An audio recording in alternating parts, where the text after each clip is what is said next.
se pogodio Delirium Tremens i prateća grupa Maligani i onda se dešava šta? Pa vidi...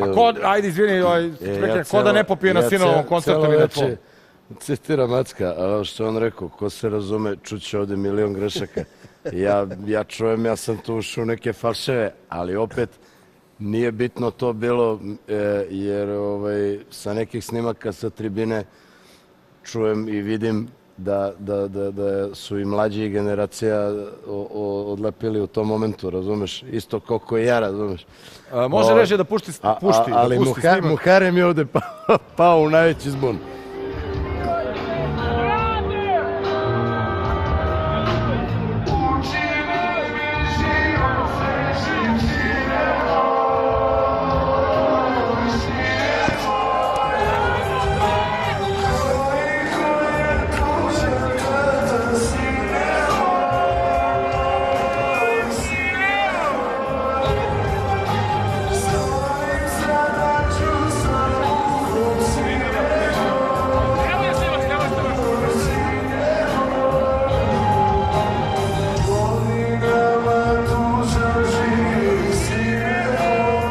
Dešava se situacija da i Muharem ne može da veruje svojim očima and ušima da jedan osvedočeni reper peva njegov veliki hit Sine moj. Tu grešiš. Muharem Serbezovski je bio kum sa mojim pokojnim dedom i obišli su ceo svet zajedno.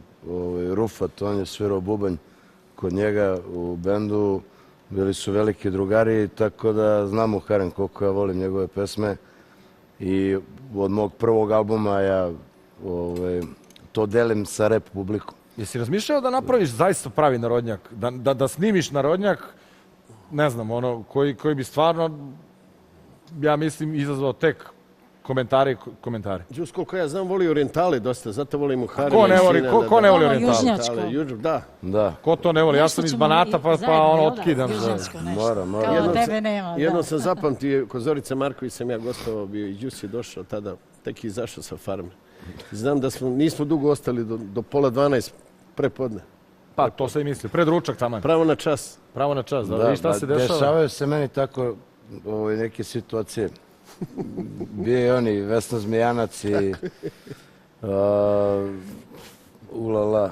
I sve tako redom. Dobro, ali to je super, recimo, kada ljudi koji su iz tvog neposrednog okruženja u datom momentu mogu da te vide kakav si ti. Ono što malo ljudi, pretpostavljam da zna da si duboko u sebi neko ko nema teorije da na prvo pokaže emocije, ali da se za neka svoja dešavanja i u privatnom i u poslovnom životu duboko kidaš i preispituješ da li si dobro ili nisi uradio. Pa ja u stvari u startu pokazujem emocije, znaš, samo što ima tu mnogo emocija, pa neke izlaze prve, a neke napadaju na kraju. A koliko se trudite?